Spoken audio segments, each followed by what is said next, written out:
세월호 유가족들이 특별법을 통해 노후를 보장받으려 하는 것처럼 왜곡한 흑색 선전물이 문화일보에 실렸습니다. 총기 사고가 일어났던 강원도 고성 22사단에서 이번에는 이등병이 자살하는 사고가 일어났습니다. 자, 오늘 주요 뉴스들 알아보죠. 황준호 뉴스 취재팀장 나와 있습니다. 어서 오십시오. 예. 먼저 문화일보에 실린 광고 얘기부터 해보죠. 예, 오늘 문화일보 석간신문이죠. 31면 하단에 세월호 유가족들을 비난하는 흑색 광고물, 흑색 선전물이 실려서 파문을 일으키고 있습니다. 지금 보시는 광고인데요. 제목만 보면 세월호 참사를 마치 추모하는 것 같은 그런 광고입니다. 그렇지만 내용을 뜯어보면 유가족들을 비하하고 기소권을 포함하는 그런 새로운 세월호 특별법을 비판하고 있는 그런 광고입니다. 의사자 처리, 대입 특례 입학, 유가족 생활안정 지원 이런 문제들을 꼽으면서 세월호 특별법에 대해서 평생 노후보장 특별법이 아니냐 이렇게 비꼬고 있는 문구도 들어 있습니다. 또 쟁점이 되고 있는 조사위원회의 기소권 문제, 기소권을 주는 문제에 대해서 유가족들이 정치 선동 세력의 정치 투쟁의 도구로 이용당하고 있다고 매도하고 있습니다. 네, 이게 그러니까 광고죠. 예, 광고입니다. 네, 광고주는 누굽니까? 예, 근데 광고주에 명의가 없습니다. 그래서 아무리 돈을 내고 하는 의견 광고라고 해도 명의는 밝히는 게 일종의 언론의 윤리인데 네. 이름 없는 이런 유령 광고를 낸 문화일보의 행태가 오히려 이 광고의 내용만큼 심각한 게 아니냐 이런 지적이 나오고 있습니다. 네, 지금 다시 한번 그 해당 광고가 나옵니다만 예. 그 주장의 내용들은 꼼꼼히 적어놨어요. 대부분이 흑색 선전들인데 예. 광고의 주체가 어디에도 적혀있지 않군요. 그렇습니다. 네, 그래서 이런 광고 저도 처음 보는데요. 예, 논란이 일으니까 문화일보는 수구단체인 어버이연합이 광고주였다. 그렇지만 어버이연합 측에서 이름을 노출시키지 말아달라고 요구했다. 이런 해명을 내놨습니다. 그런데 과거에 어버이연합이 이런 광고를 할 때는 늘 명의를 노출시켜 왔기 때문에 문화일보의 이번 해명이 과연 맞는 건지도 의문인 상황입니다. 광고에서 또 비방의 대상이 주된 비방의 대상이 새정치민주연합인데요. 문화일보가 책임 있는 조치를 하지 않을 경우에 법적으로 대응하겠다고 경고했습니다. 네, 어버이연합이 이렇게 광고 낼 돈이 있는 단체인가요? 예, 그것도 의문입니다. 네, SNS에 유포되고 있는 그 유가족들 그 모욕하는 글들, 예. 이 문제가 왜 근절이 안 되나 모르겠어요. 야당이 결국 수사를 의뢰했군요. 예, 점점 더 늘어가고 있는 상황입니다. 그래서 새정치민주연합의 박범계 법률위원장이 오늘 카카오톡과 SNS에서 유포되고 있는 세월호 유가족 모욕글에 대한 수사 의뢰서를 경찰에 접수하겠다고 밝혔습니다. 박범계 의원은 유가족들을 모독하고 세월호 참사의 원인을 일방적으로 어딘가에 전가하는 내용의 그런 악성 글들이 조직적으로 유포되고 있다면서 제작자와 유포자 이 양측 모두에 대한 수사를 의뢰한다고 말했습니다. 해당 글은 크게 5가지인데요. 제목은 이렇습니다. 내용을 알면 세월호 특별법 서명 못한다. 네. 또 세월호 유족이 무슨 벼슬인가. 세민련이 제출한 세월호 특별법의 내용. 또 끝으로 김지아 시인이 세월호 유가족들에게 희체 장사를 했다는 날카로운 비판을 했다. 사실 이런 비판이 있지도 않았는데 네. 이런 낭설을 흘리고 있습니다. 그러니까 문화일보에 실린 광고하고 거의 비슷한 내용이라고 보면 될 것 같습니다. 네. 자, 얼마 전 총기 사고 일어났던 곳이죠. 고성의 22사단 예. 또 사건이 일어났습니다. 예, 어제 오후 4시 반쯤에 22사단, 그러니까 총기 사고가 났던 그 22사단의 A급 관심병사인 신모 이병이 영내 화장실에서 군화끈으로 목을 매서 자살하는 사고가 발생했습니다. 이 신이병은 입대 전에 자해를 시도했던 적이 있어서 입대와 동시에 A급 관심병사로 분류됐던 그런 사람이었습니다. 그리고 그보다 앞서서 아침 8시 20분쯤에는 중부전선에서도 박모 이병이 영내 화장실에서 목을 맨 상태로 숨져 있는 상태로 발견됐습니다.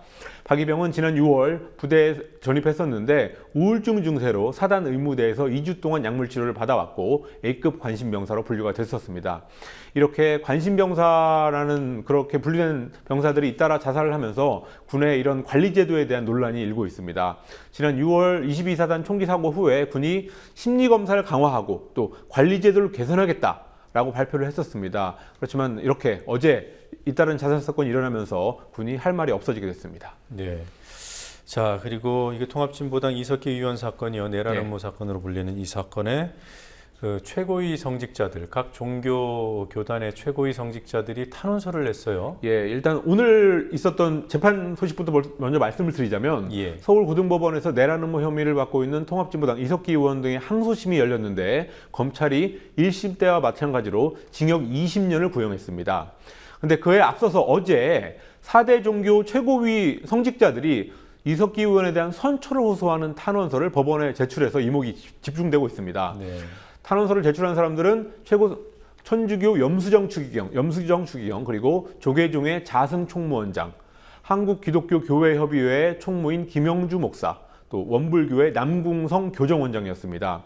특히 이 염수정 추기경 같은 경우는 7명의 피고인들의 가족을 직접 면담한 후에 자필로 탄원서를 작성해서 법원에 제출했다고 합니다.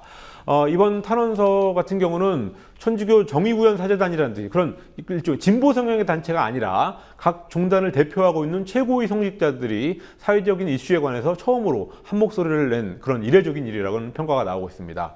이석기 의원의 항소심 판결은 다음 달 11일인데요. 과연 법원이 이런 종교 지도자들의 탄원서를 감안해서 1심과 다른 판결을 내릴지 이목이 집중되고 있습니다. 네. 자, 이 새누리당과 또 조선일보에서 이런 탄원서 제출에 대해서 비판하는 움직임이 있어요? 그렇습니다. 조선일보, 새누리당 이런 데서는 크게 반발하고 있습니다. 박대출 새누리당 대변인은 브리핑을 통해서 아직 대법원의 최종 판결이 나지 않아서 입장을 밝힐 단계가 아니지만 내란 음모 혐의라는 엄중한 사건에서 관용을 요구하고 있다라면서 강한 불만을 드러냈습니다. 또 조선일보는 오늘 아침 사설에서 종교 지도자들이 종교의 자유가 말살된 북한 체제를 옹호한 세력에 대해서 선처를 호소하고 있다라면서 질타했습니다. 네. 자, 지난 22일에 일어났던 태백선 열차 충돌 사고. 예. 자, 이 근본적으로 원인을 규명해 달라 이런 시위를 기관사들이 하고 있습니까? 예, 그렇습니다. 22일에 있었던 태백선 열차 충돌 사고에 대해서 코레일은 기관사가 정지 신호를 확인하지 않아서 생긴 일이다라고 설명을 하면서 관련자 4명을 직위 해제한 상태입니다. 여기에 대해서 오늘 철도노조의 현업 기관사들이 이 사고의 근본적인 책임은 단선 구간에서 1인 승무 제도를 강행했던 코레일의 경영진에 있다라고 하면서 원인 규명을 요구하는 1인 시위를 시작했습니다. 지난 2월에 코레일이 인력 효율화라는 것을 명분으로 해서 기존의 단선 구간에서 기관사와 보조기관사 이 2명이 운행하던 제도를 바꿔서 한 사람만 운행하도록 했습니다. 그래서 당시 노조가 안전을 위협한다라는 이유로 그런 1인 승무 제도에 강력하게 반발했지만 코레일은 그런 조합원들에게 중징계를 가했던 그런 일이 있었습니다. 그래서 철도노조 소속 기관사들은 대형 사고를 유발할 수 있는 1인 승무 제도를 폐지하라고 오늘부터 매일 1인 시위를 하기로 했습니다. 네. 자, 그리고 4대강 사업 구간이죠. 예. 낙동강 칠곡보 인근에서 물고기들이 떼죽음을 했어요. 그런데 이걸 감춰왔다고 하죠? 예, 오늘 대구지방환경청이 낙동강 칠곡보 하류 구간에서 강준치라고 하는 그런 물고기 수백 마리가 폐사해서 원인 파악에 들어갔다라는 것을 밝혔고 기사가 났습니다. 근데 문제는 이 물고기 폐사 사건을 대구환경청이 지난 21일부터 이미 알고 있었는데 그걸 외부에 알리지 않고 있었다는 사실입니다. 오늘 새정치민주연합의 장하나 의원이 이 사실을 공개했습니다. 이 물고기들이 떼죽음을 당한 칠곡보 하류 지역은 대구시의 식수 저수지의 상류 지역이기도 합니다.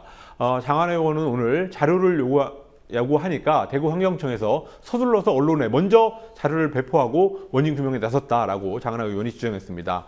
장 의원은 강준치 폐사를 은폐해온 대구환경청에 그런 은폐를 지시한 최종 책임자가 환경부 장관인지 청와대인지 명백하게 밝혀야 된다고 오늘 요구했습니다. 네, 이게 그 시점을 좀 정확하게 다시 한번 짚어보죠. 그러니까 장하나 의원실에서 이 사실을 파악한 이후에 예.